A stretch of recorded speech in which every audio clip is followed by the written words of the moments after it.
اور وہ اپنے بندوں پر غالب ہے اور تم پر نگہبان مقرر کیے رکھتا ہے، یہاں تک کہ جب تم میں سے کسی کی موت آتی ہے تو ہمارے فرشتے اس کی روح قبض کر لیتے ہیں اور کسی طرح کی کوتاہی نہیں کرتے۔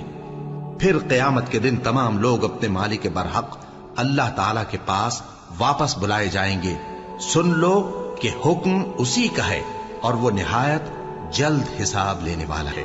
کہو بھلا تم کو جنگلوں اور دریاؤں کے اندھیروں سے کون نکال لاتا ہے، جبکہ تم اسے عاجزی سے اور چپ کے پکارتے ہو اور کہتے ہو اگر اللہ ہم کو اس تنگی سے نجات بخشے تو ہم اس کے بہت شکر گزار ہوں۔ کہو کہ اللہ ہی تم کو اس تنگی سے اور ہر سختی سے نجات بخشتا ہے، پھر بھی تم اس کے ساتھ شرک کرتے ہو۔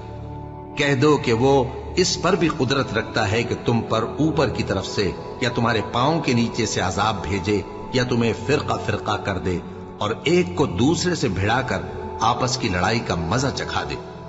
دیکھو ہم اپنی آیتوں کو کس کس طرح بیان کرتے ہیں تاکہ یہ لوگ سمجھیں، اور اس قرآن کو تمہاری قوم نے جھٹلایا حالانکہ یہ سراسر حق ہے۔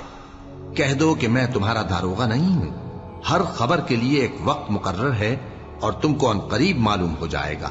اور جب تم ایسے لوگوں کو دیکھو جو ہماری آیتوں کے بارے میں بےہودہ بکواس کر رہے ہوں تو ان سے الگ ہو جاؤ، یہاں تک کہ وہ اور باتوں میں مصروف ہو جائیں۔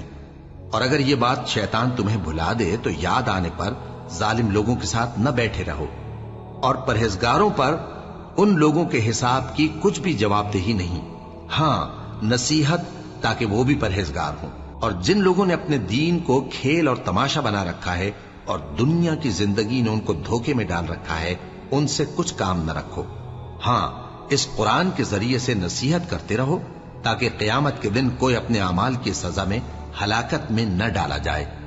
اس روز اللہ کے سوا نہ تو کوئی اس کا دوست ہوگا اور نہ سفارش کرنے والا، اور اگر وہ ہر چیز جو روئے زمین پر ہے بطور معاوضہ دینا چاہے تو وہ اس سے قبول نہ ہو۔ یہی لوگ ہیں کہ اپنے اعمال کے وبال میں ہلاکت میں ڈالے گئے، سو ان کے لیے پینے کو کھولتا ہوا پانی اور دکھ دینے والا عذاب ہے، اس لیے کہ کفر کرتے تھے۔ کہو کیا ہم اللہ کے سوا ایسی چیز کو پکاریں جو نہ ہمارا بھلا کر سکے نہ برا؟ اور جب ہم کو اللہ نے سیدھا رستہ دکھا دیا تو کیا ہم الٹے پاؤں پھر جائیں؟ پھر تو ہماری ایسی مثال ہو جیسے کسی کو جنات نے جنگل میں بھلا دیا ہو اور وہ حیران ہو رہا ہو، اور اس کے کچھ رفیق ہوں جو اس کو رستے کی طرف بلائیں کہ ہمارے پاس چلا۔ کہہ دو کہ رستہ تو وہی ہے جو اللہ نے بتایا ہے، اور ہمیں تو یہ حکم ملا ہے کہ ہم اللہ رب العالمین کے فرما بردار بنیں، اور یہ بھی کہ نماز پڑھتے رہو اور اس سے ڈرتے رہو، اور وہی تو ہے جس کے پاس تم جمع کیے جاؤ گے، اور وہی تو ہے جس نے آسمانوں اور زمین کو تدبیر سے پیدا کیا ہے، اور جس دن وہ فرمائے گا کہ ہو جا تو حشر برپا ہو جائے گا، اس کا ارشاد برحق ہے، اور جس دن سور پھونکا جائے گا اس دن اسی کی بادشاہت ہوگی، وہی پوشیدہ اور ظاہر سب کا جاننے والا ہے، اور وہی دانا ہے، خبردار ہے۔ اور وہ وقت بھی یاد کرنے کے لائق ہے جب ابراہیم نے اپنے باپ آزر سے کہا تھا تم کیا بتوں کو معبود بناتے ہو؟ میں دیکھتا ہوں کہ تم اور تمہاری قوم کھلی گمراہی میں ہو۔ اور ہم اس طرح ابراہیم کو آسمانوں اور زمین کے عجائبات دکھانے لگے تاکہ وہ خوب یقین کرنے والوں میں ہو جائیں۔